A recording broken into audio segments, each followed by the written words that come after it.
Habla Pablo de que de continuo está orando por los creyentes, aun cuando él a veces está en prisiones, y dice que pues ellos han sido partícipes de la gracia de Dios a través de la enseñanza del mismo Evangelio, que ha sido mediante las prisiones que ha tenido Pablo, porque a través de esas prisiones es como ellos se motivaban para llevar el Evangelio y tener esta predicación, lo tomaban como ejemplo. Y entonces decía él que ya fuera que muchos se motivaban a predicar, ya fuera que algunos por contienda o por vanidad, y otros efectivamente por el amor de Dios.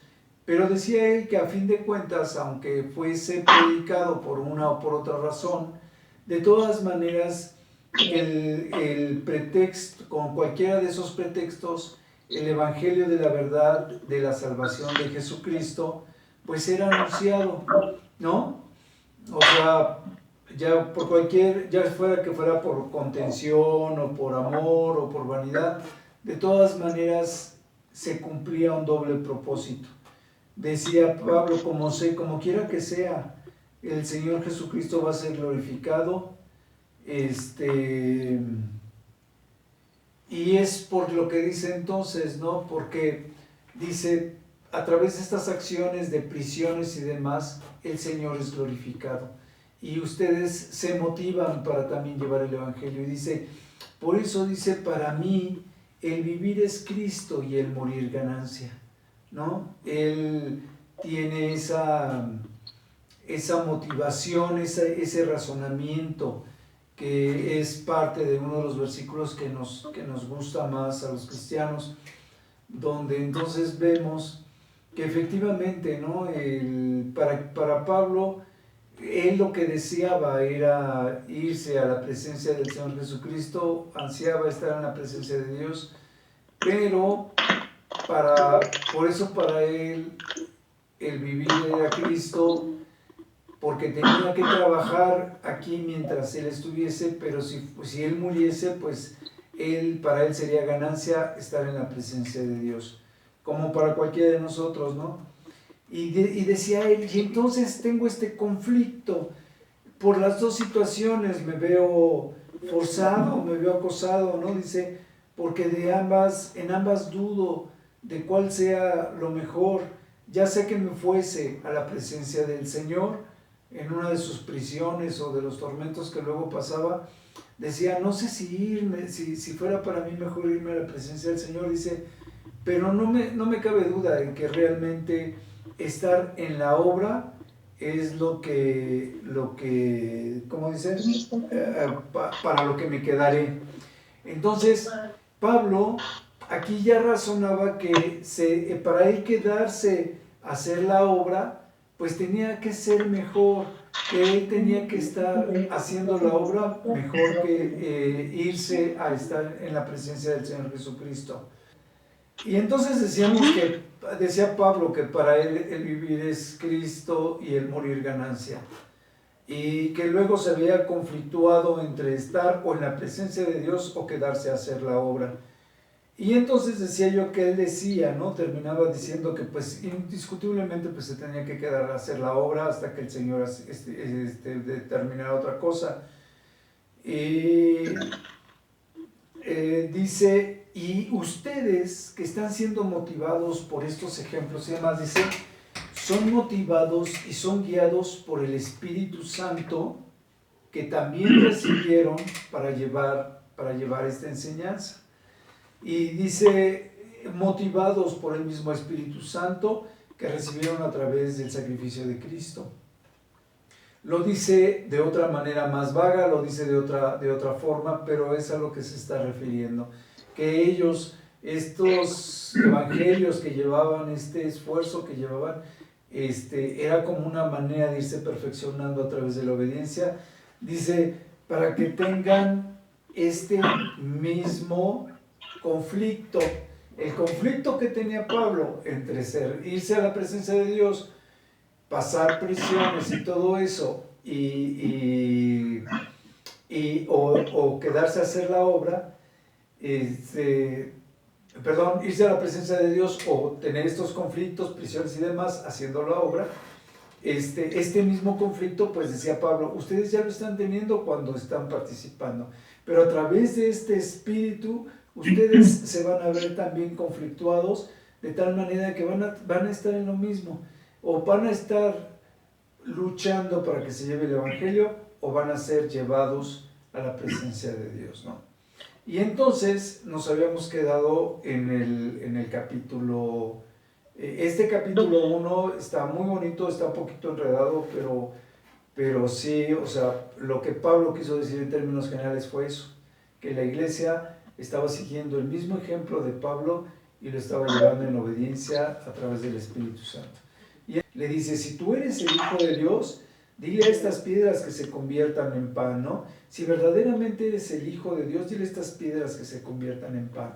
Entonces, el mismo Satanás, al meter la tentación, está validando de que él es el Hijo de Dios. Y bueno, y también vemos que creo que es Isaías 53, donde habla de que es el Cordero, que como Cordero fue llevado al matadero y otras cosas. Y que no abrió su boca y otras cosas que hablan precisamente del sacrificio del mismo Cristo cuando se está haciendo referencia del Mesías, ¿no? Pues yo según lo que entendí es que nosotros debemos de tratar de seguir los pasos de nuestro Señor.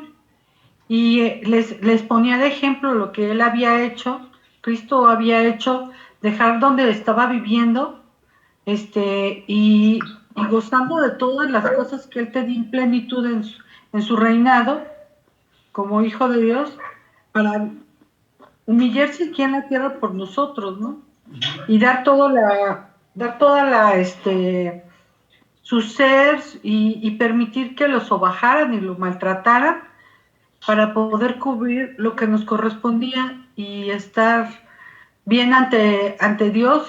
Para nosotros es un beneficio, pero para Él fue un gran sacrificio, pero lo hizo no por nosotros también solamente, sino también para darle honra a su Padre.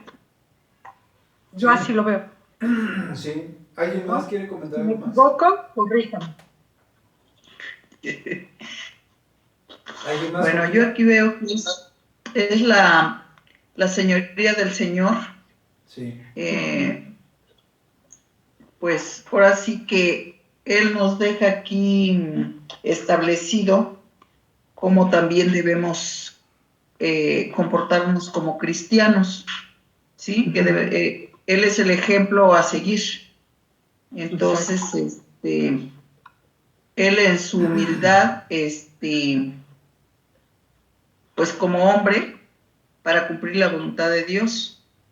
Entonces, como dice mi hermanita, pues también por amor a nosotros y por, más que nada, por el sacrificio de, me perdí, el sacrificio de ser obediente, claro, al Padre, la obediencia ante todo ante el Padre. Ajá. Y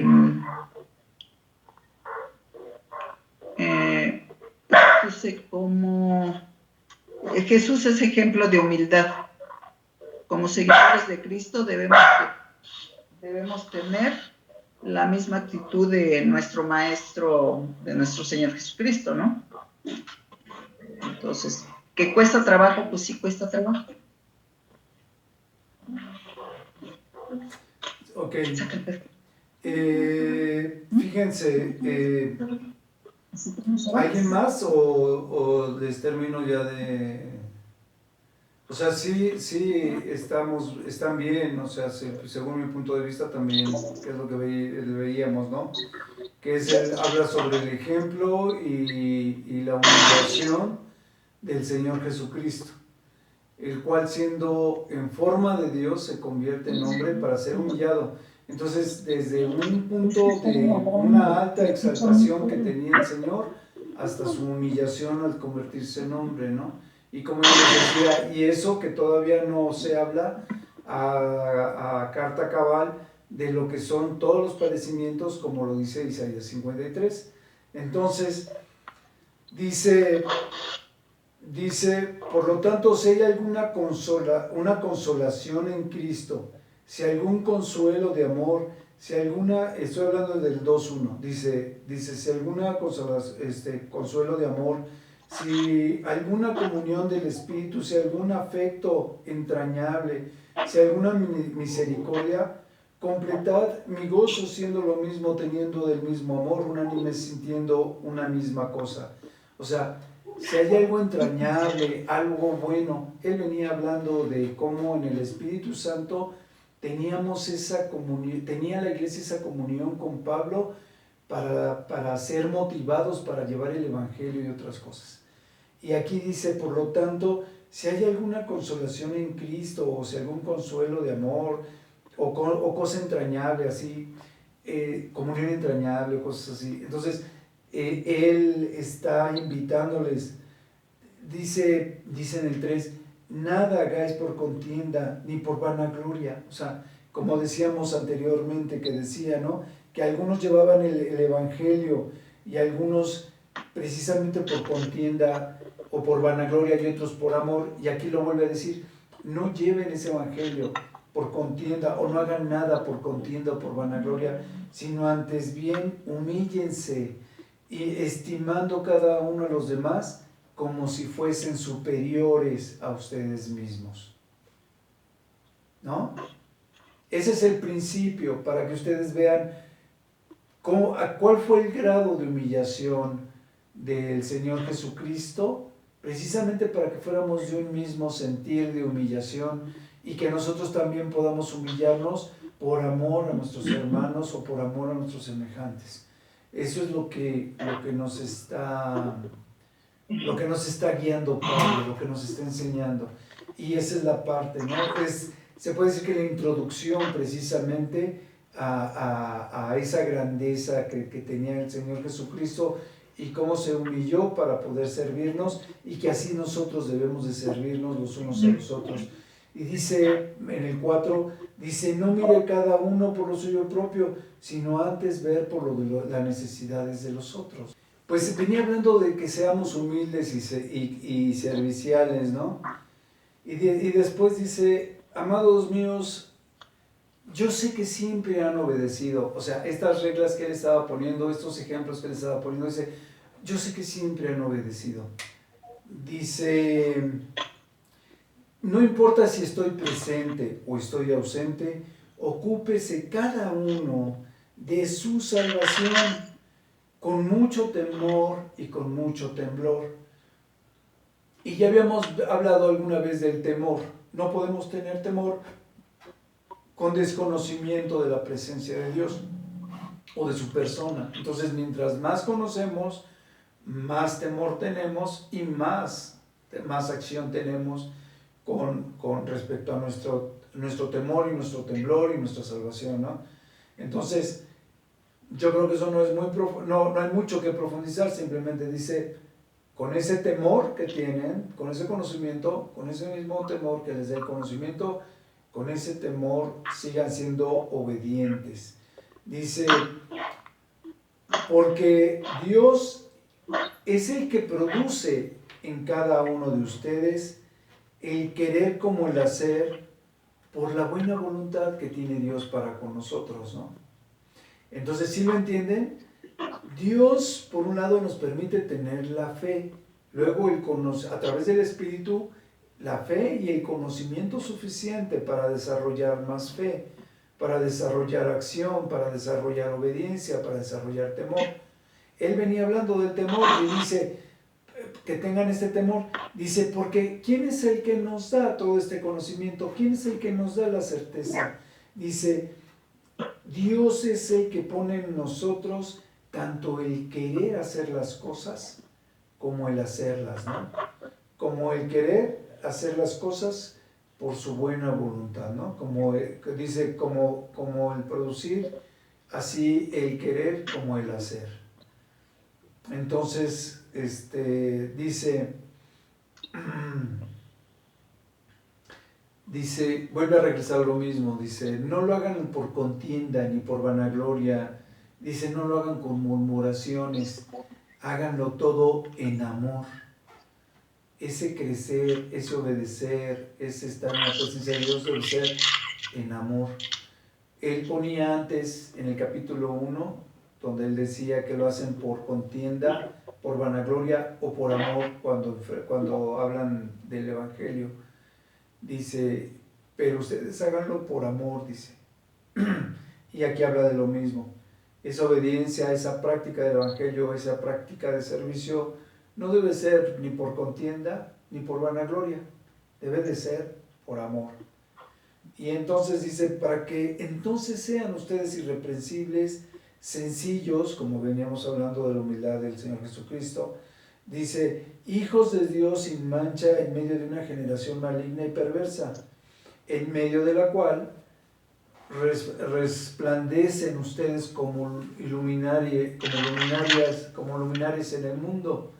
Dice, asidos de la palabra de vida, para que en el día de Cristo yo pueda gloriarme de que no he corrido en vano, ni en vano he trabajado. Y eso está muy padre, porque les está diciendo Pablo que a través de esta obediencia van a ser irreprensibles, dignos hijos de Dios, que no van a tener mancha y que van a estar libres de esta generación maligna y perversa. Y después dice, en medio de la cual, de esta generación, pues ustedes resplandecen por sus buenas obras, por su lógica, por su entendimiento. Y dice, tomen la palabra, asidos de la palabra, tomados de la palabra, para poder llevar esta palabra, para practicarla, para obedecerla, para deleitarnos en ella, para poder impartirla. Entonces dice, asidos de esta palabra de vida. Dice, para que en el día de Cristo, cuando el Señor venga, yo pueda glorificarme y pueda reconocer, ¿no?, que no he corrido en vano, que no he andado en prisiones y padeciendo y demás en vano, y que tampoco he trabajado en vano, que supe poderles dar un ejemplo de la palabra, pude ministrarles la palabra y que ustedes pudieron entenderla y pudieron llevarla a la práctica. Eso es lo que dice Pablo. Eran años de estar trabajando en su iglesia, dando la palabra, desarrollándola, y aquí les dice que para él pues sería fantástico el hecho de que cuando el Señor Jesucristo viniese, ellos estuviesen firmes en una doctrina sana, en una doctrina llevando bien la palabra conforme a lo que él había entendido y les había enseñado, y de esa manera su trabajo no iba a ser en vano, ¿no? Dice, y aunque sea derramado en libación sobre el sacrificio y servicio de vuestra fe, me gozo y regocijo con todos vosotros. Aunque su sacrificio hubiese sido fuerte, hubiese sido un sacrificio de pleno y también de servicio, dice, de todas maneras, él se goza, porque con este resultado de que nos encuentre el Señor trabajando, nos encuentre siendo obedientes, dice, me gozo y me regocijo con todos vosotros. Y así de que gócense, dice, y regocíjense ustedes también conmigo, porque no es un trabajo en vano y porque ustedes van a ser salvos cuando el Señor venga. Todos vamos a ser salvos cuando el Señor venga si llevamos a buena práctica la enseñanza, ¿no?, de lo que hasta en ese momento había recibido Pablo y les había enseñado. ¿Tienen alguna duda? No, nada más un detalle. ¿Cómo nos alcanza la palabra hasta el día de hoy? Que Pablo está mencionando que tenemos que ser obedientes. Le está hablando a un pueblo, pero se está reflejando hasta el día de hoy, 2000 años después. Sí. Y es increíble, ¿no? Porque sí, también nosotros estamos haciendo lo mismo, preparándonos para la venida de nuestro Señor. Entonces, somos parte de ese legado. Sí, qué bonito. Muy, muy buen punto, porque esa enseñanza que Pablo le estaba dando a los filisteos, la que le dio a los romanos, la que le dio a los efesios, pues nosotros nos estamos sirviendo con cuchara grande, que era lo que yo les decía, ¿no? Quisieran los apóstoles haber tenido toda la doctrina que nosotros tenemos, toda la enseñanza y todas las bases. Entonces nuestra fe, por supuesto que es mucho más, debe estar mucho más firme, ¿no? Tenemos mucho más razones para tener una fe, un temor más grande, una fe más fuerte y una esperanza más reafirmada, más de lo que pudieron tener en cualquier tiempo mucha gente, porque no tenían toda la ley para poder disfrutarla. Pero también sabes que estaba bien, ¿no, César? Que también tenemos más responsabilidad. Así como tenemos más conocimiento, también tienes más responsabilidad. No, aquí sí, aquí se aplican los talentos. Aquí es donde se aplican los talentos. En lo poco, recibiste poco y en lo poco has sido fiel, en lo mucho te pondré, ¿no? Y al que tiene, dale más, dice el Señor. Pero si no utilizas sus talentos, bueno, pues entonces sí, ni cómo ayudarte. Pero sí, es precisamente aquí donde se aplica la parábola de los talentos, porque sí, mientras más tienes, más puedes disfrutar, más tienes. Dice, el que tiene, se le dará más. Sí, tenemos y nos van a dar más. Y puede ser que nosotros podamos trabajar a brazo partido durante los N años que tengamos de fe hasta que el Señor nos llame. Y puede ser que alguna otra persona se convierta en el hecho de su muerte.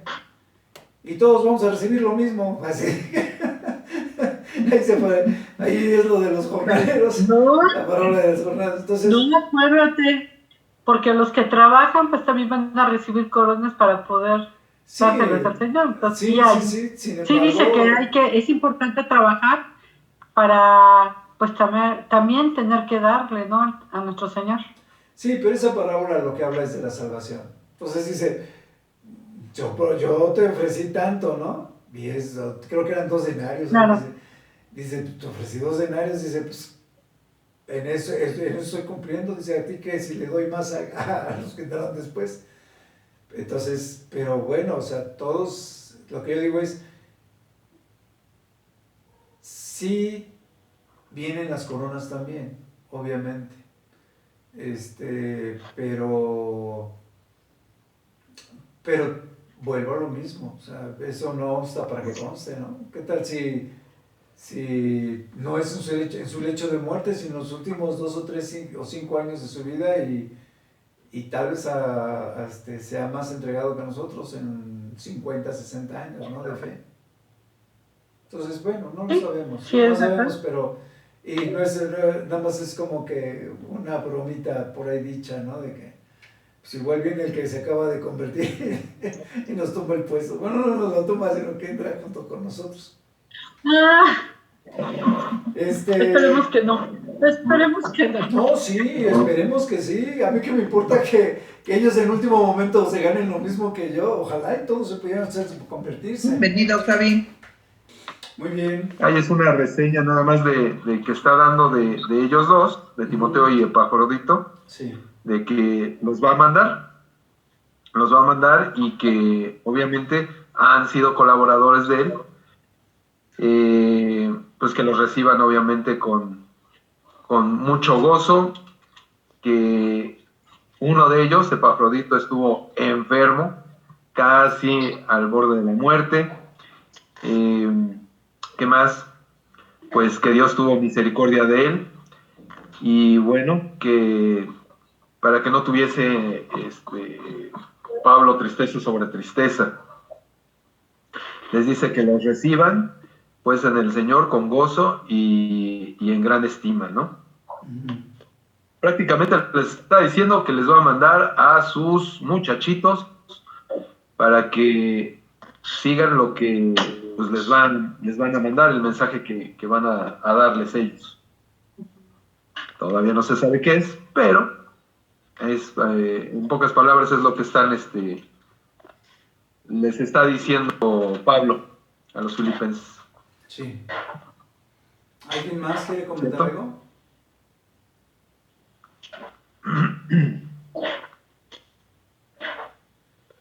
Ok, nada más para dar mi comentario.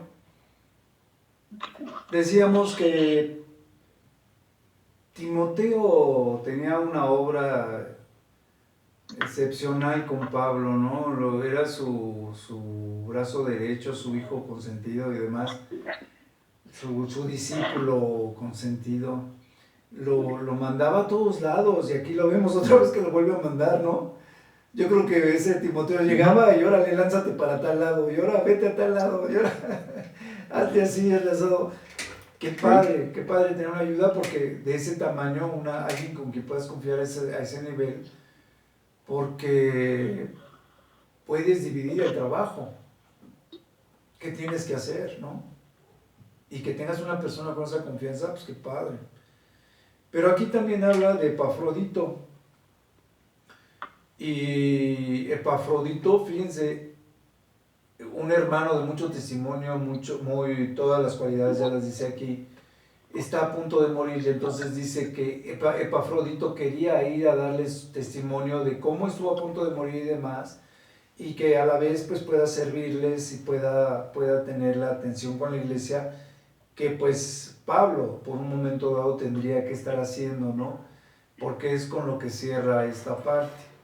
Entonces dice en el 4, no es 4, en el 21, dice, porque todos buscan lo suyo propio, no lo que es de Cristo, ¿no?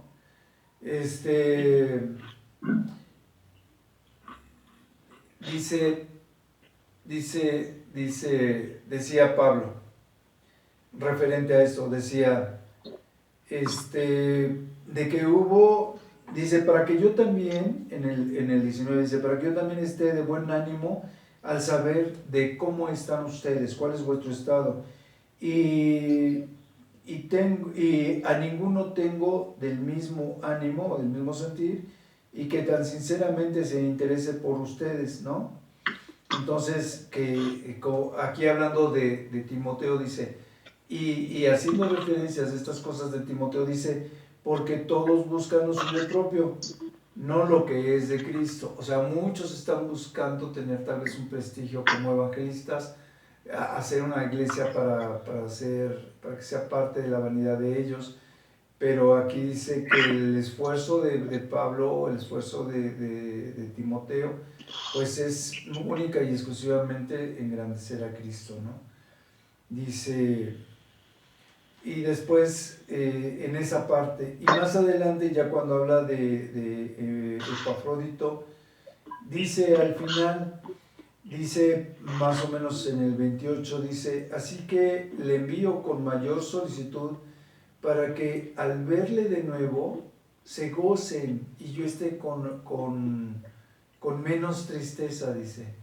Recíbanle pues en el Señor con todo gozo, tener en mucha estima a los que son hermanos entregados, fieles, tenaces como Él, ¿no? Dice, porque por la obra de Cristo estuvo próximo a la muerte. Entonces, Él llevando el Evangelio estuvo a punto de morir. Y dice, exponiendo su vida para suplir lo que falta en vuestro servicio por mí, ¿no? Para suplir lo que les falta con respecto al Evangelio, con respecto a lo que les faltaba de la obra, supliendo el trabajo de Pablo, es lo que está diciendo al final. Por eso dice por mí, o sea, supliendo esas cosas que él todavía tenía que hacer y que lo había enviado, lo que fuese. Epafrodito fue a hacer esa obra, fue me imagino que agredido, a punto de morir, y aún así, pues una vez recuperado, quería hacerse presente, ¿no? Son instrucciones nada más de que se guarden en pocas palabras del mundo, que se guarden del mundo, que sigan su ejemplo, no vanagloriándose él, sino que sigan su ejemplo y personas como fue Pablo, así otros hermanos, igual, o sea, que son asidos a la palabra y al seguimiento de las enseñanzas de Cristo. En pocas palabras. Dice Pablo, gozaos en el Señor.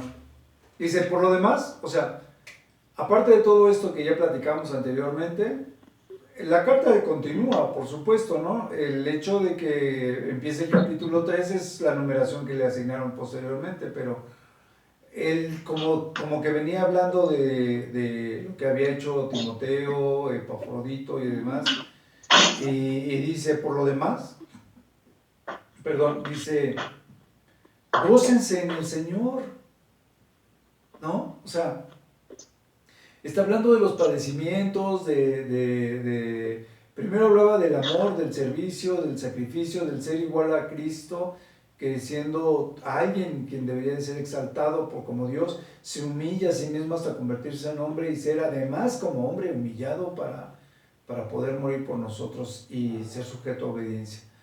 Y después dice, por lo demás, hermanos, dice, gócense en el Señor.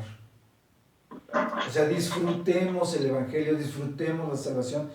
Dice, a mí no me es molesto el escribirlos las mismas cosas dice, para vosotros cosas y para vosotros seguro.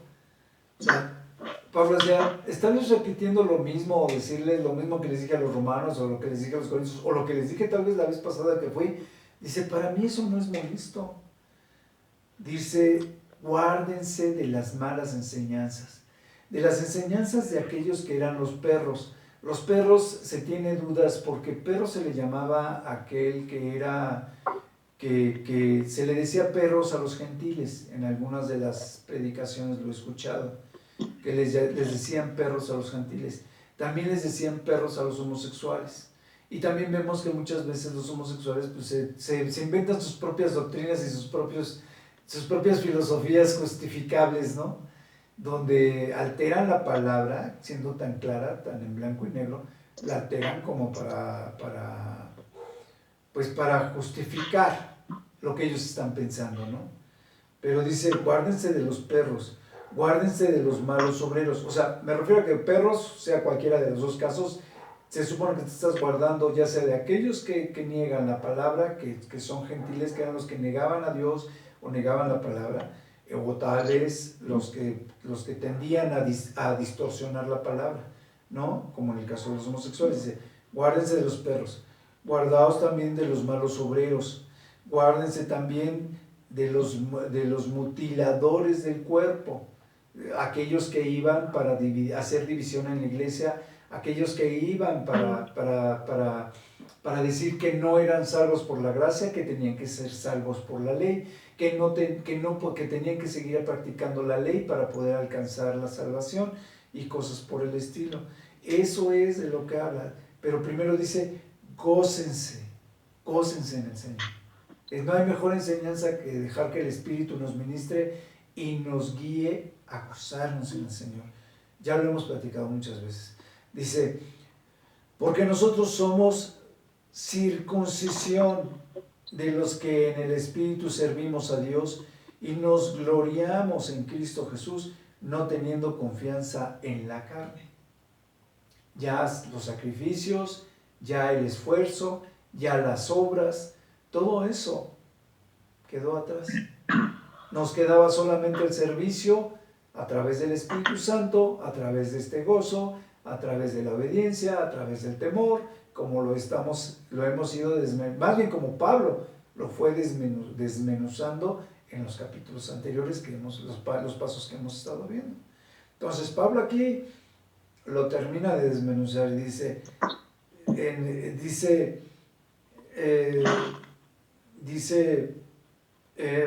en espíritu servimos a un Dios y nos gloriamos en Cristo Jesús, no teniendo confianza en la carne, ¿no? En las obras de la ley y la carne. Dice, yo también tengo la confianza en cierta manera en la carne, dice. Si alguno piensa que tiene de qué confiarse en la carne, pues yo más, ¿no? Y entonces Pablo prontamente esperaba que viniera el Espíritu que lo abofeteaba cada vez que se amanecía. Ya lo veía venir, ¿no? Dice, porque pues, se trata de gloriarnos en la carne, pues yo me puedo gloriar más. Dice, si alguno piensa, ok, ya más.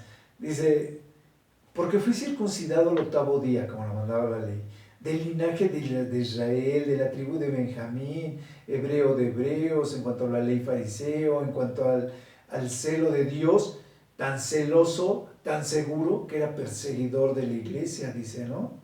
Ya me perdí por estar levantando la vista. 6. Ok, gracias, Maito. Fariseo, sí, perseguidor de la iglesia, dice, en cuanto a la justicia que es en la ley, irreprensible. O sea, si se trataba de cumplir la ley, él era irreprensible. Si se trataba del conocimiento de la ley, él era irreprensible. Él era fariseo, era perseguidor, era, ¿cómo dice? Hebreo de hebreos, ¿no? De la tribu de Benjamín, o sea, muy fariseo, ¿no? Se puede decir muy estudioso de la ley. Dice irreprensible. Y después dice el 7. Pero ¿cuántas cosas eran para mí ganancia? O sea, todas estas cosas que había durante su infancia, durante su vida, las había atesorado y las había valorado, ahora vienen a ser como una pérdida. Tiene que desecharse de todo eso porque el amor de Cristo es mayor. Ese gozo del que él empieza a hablar, de que se gocen, ese amor que te deja ver el Señor Jesucristo, se vuelve mayor que todos esos conocimientos, ¿no? Dice, y ciertamente aún estimo todas las cosas como pérdida por excelencia del conocimiento de Cristo Jesús, mi Señor. O sea, Pablo era un buenazo, era un letrado, era niño, desde niño era de gente de dinero, capacitado, como dicen, ¿no? Hebreo de hebreos, la tribu de Benjamín, y etcétera, etcétera, y además de descendencia romana, letrado, capaz, etcétera.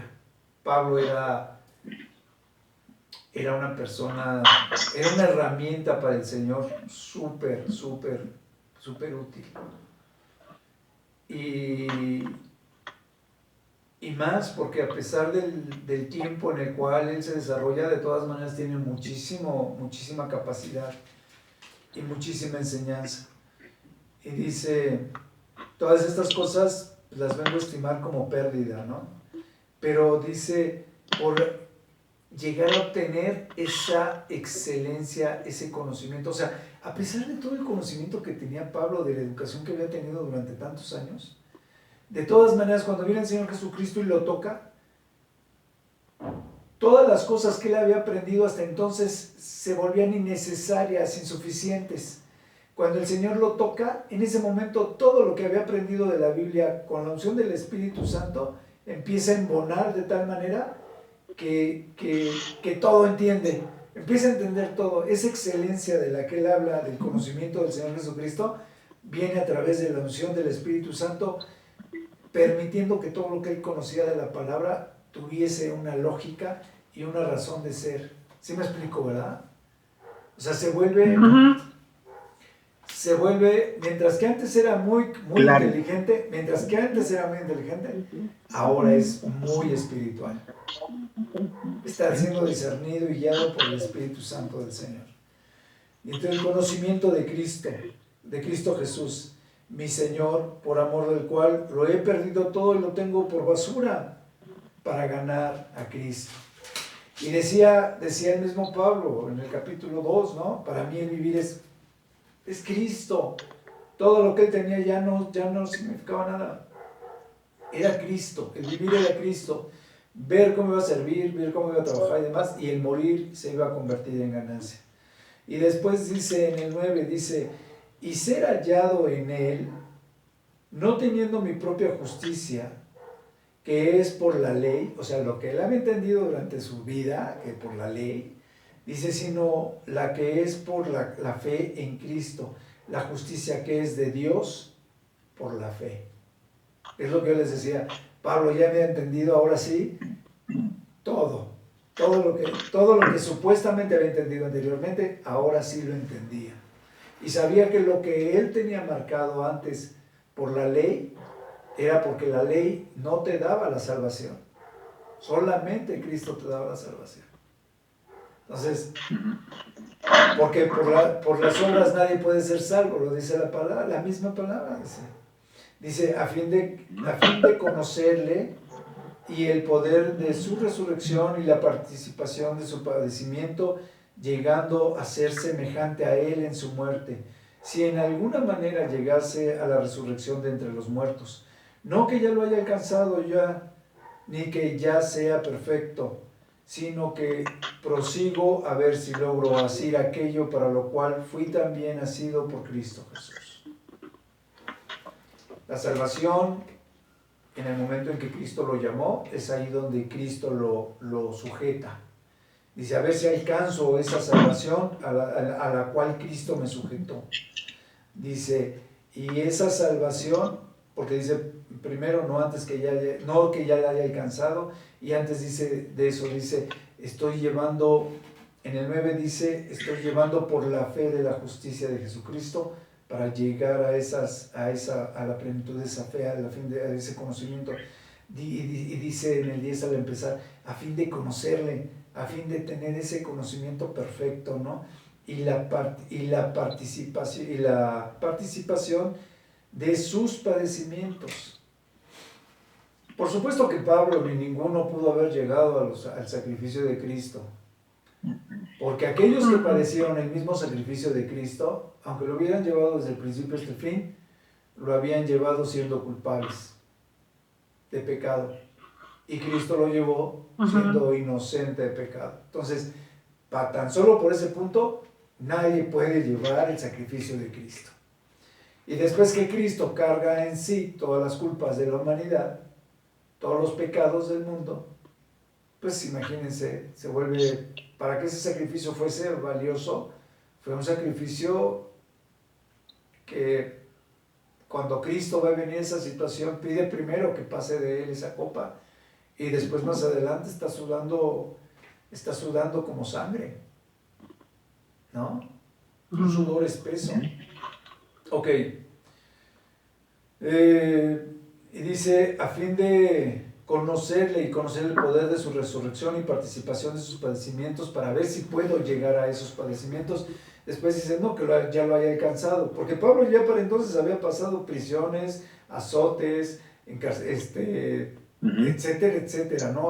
Como él mismo lo dice, abandono de sus cosas preciadas en la carne, ya lo había abandonado. Ahora su objetivo nada más era ver crecer a la iglesia y alcanzar a que la iglesia conociera la plenitud de Cristo, como lo dice al final del 3, que era lo que estábamos viendo, ¿no? Al final del 2. Y después dice, hermanos, yo mismo no pretendo ya haber alcanzado, pero una cosa hago, olvidando ciertamente lo que queda atrás y extendiéndome lo que está delante, prosigo a la meta, al premio del supremo llamamiento de Dios en Jesucristo. Dice, así que todos los que somos perfectos, esto mismo sintamos, y si otra cosa sentís, eso también os lo revelará Dios. Si hay algo más que podamos sentir aparte de lo que tenemos que sentir para alcanzar estas metas, Dios nos lo va a hacer saber, ¿no? Como lo que alguna vez decíamos, el Señor, enséñame aquellos pecados que me son ocultos. Así podemos pedir, o cuando pedimos los dones espirituales, nosotros siempre estamos en posición de pedir cualquier cosa que pensemos que nos está impidiendo tener una buena relación con el Señor.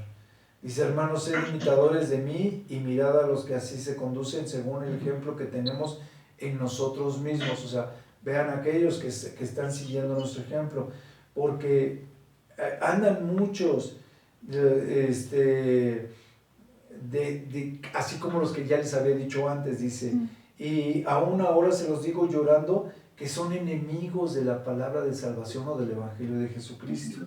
Dice, el fin de los cuales, o sea, estas personas que distorsionan el Evangelio del Señor o de la cruz, dice, su fin es de perdición, cuyo Dios, con D minúscula, dice, es el vientre y cuya gloria es la vergüenza y que solo piensan en lo terrenal.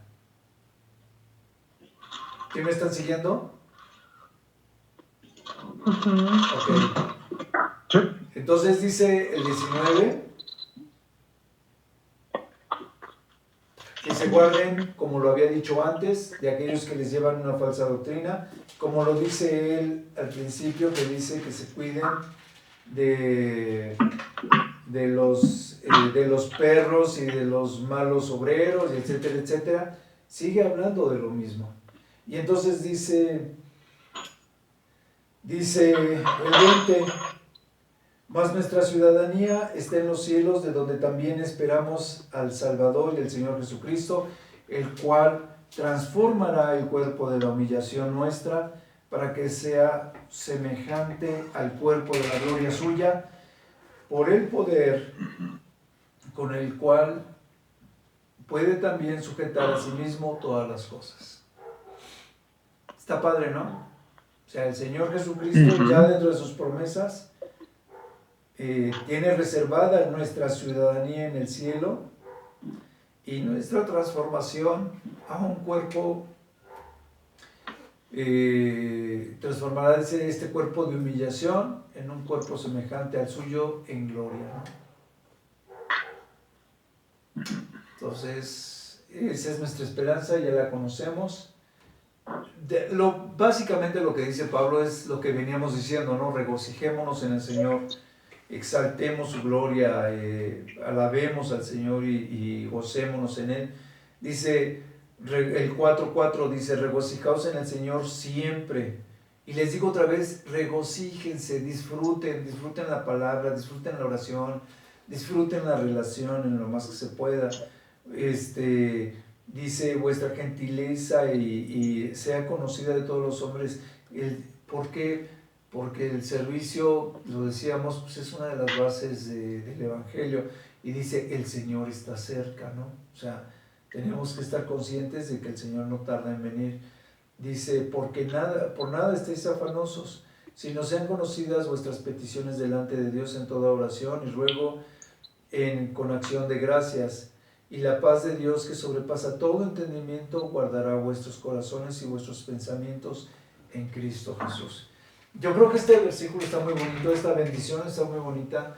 Esta parte dice que no debemos de afanarnos y que todo lo que tengamos, dudas, peticiones, inquietudes y demás, se las debemos de poner al Señor en sus manos, para que a través de esa paz que sobrepasa todo entendimiento, el Señor nos dé esa paz, nos dé esa tranquilidad, nos dé el sustento y nos guarde nuestros corazones y nuestros pensamientos y nuestro entendimiento dentro de todo este cuerpo que es el cuerpo de Cristo, que es la salvación en Él, ¿no? Este entendimiento que viene a través de la salvación de Cristo Jesús.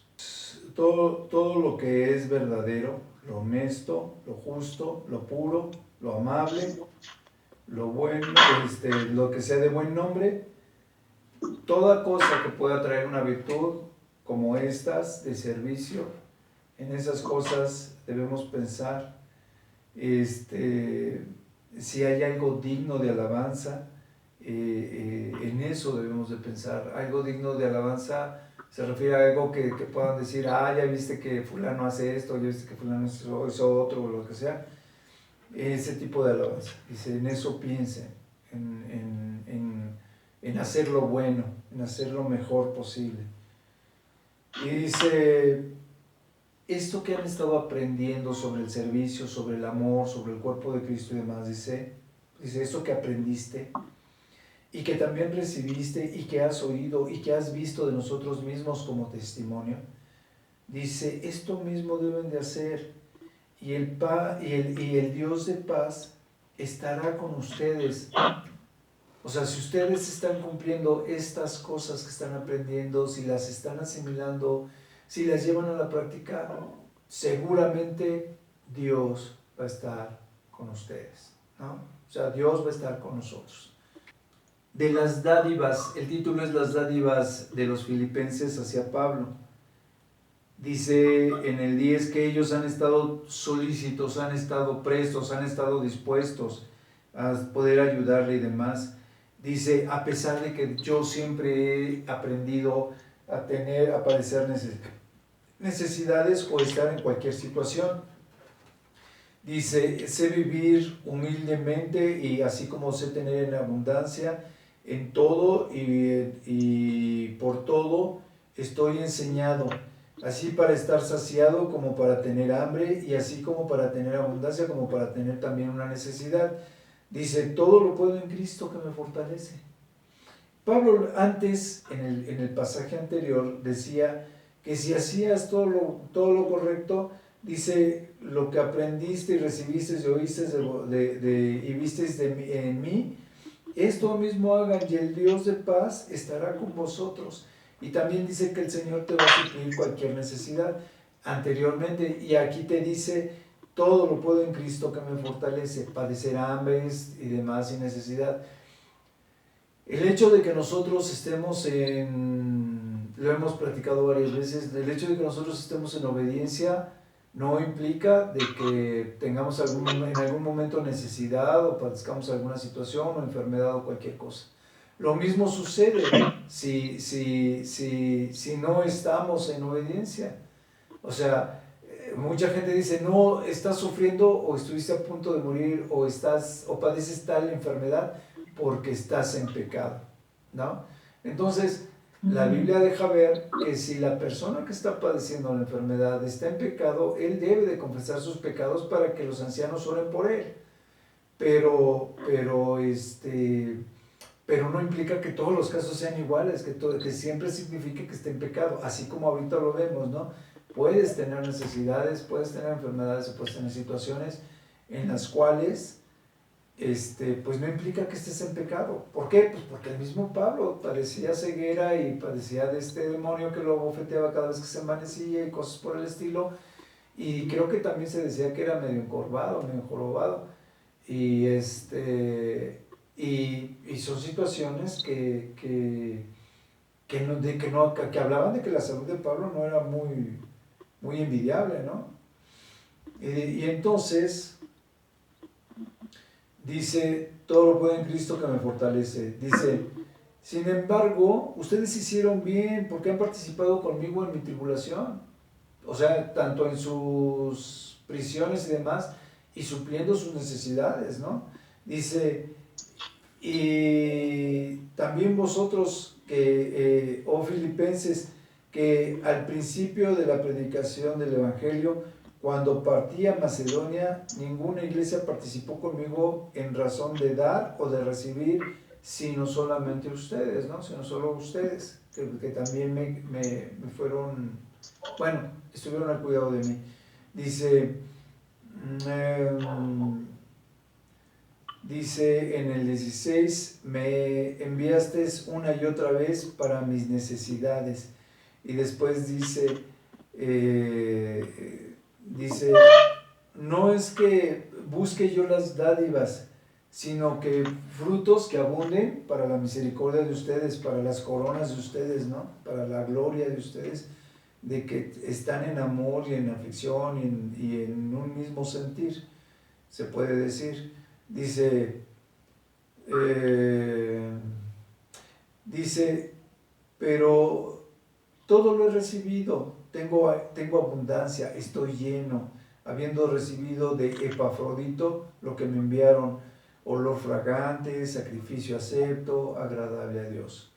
Y aquí vemos, ¿no?, lo que decíamos, Timoteo por un lado y por otro lado Epafrodito, siempre activos en la obra, y ya en algunos de los viajes de regreso a Epafrodito lo habían mandado con cosas para Pablo. Dice, mi Dios pues suplirá todo lo que les pueda hacer falta conforme a sus riquezas en la gloria en Cristo Jesús. Dios, como yo decía, nos va a suplir todo, pero también hay que considerar cuál es el plan, cuál es el propósito de Dios, aún para nuestras vidas, ya no tanto para la iglesia, para nuestras vidas.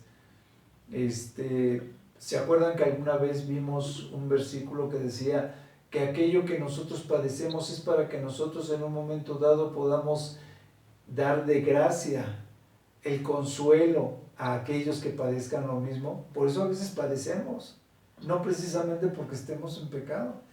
Dice, al Dios y Padre nuestro sea la gloria por los siglos de los siglos, solamente Él es digno de gloria. Amén, y así sea.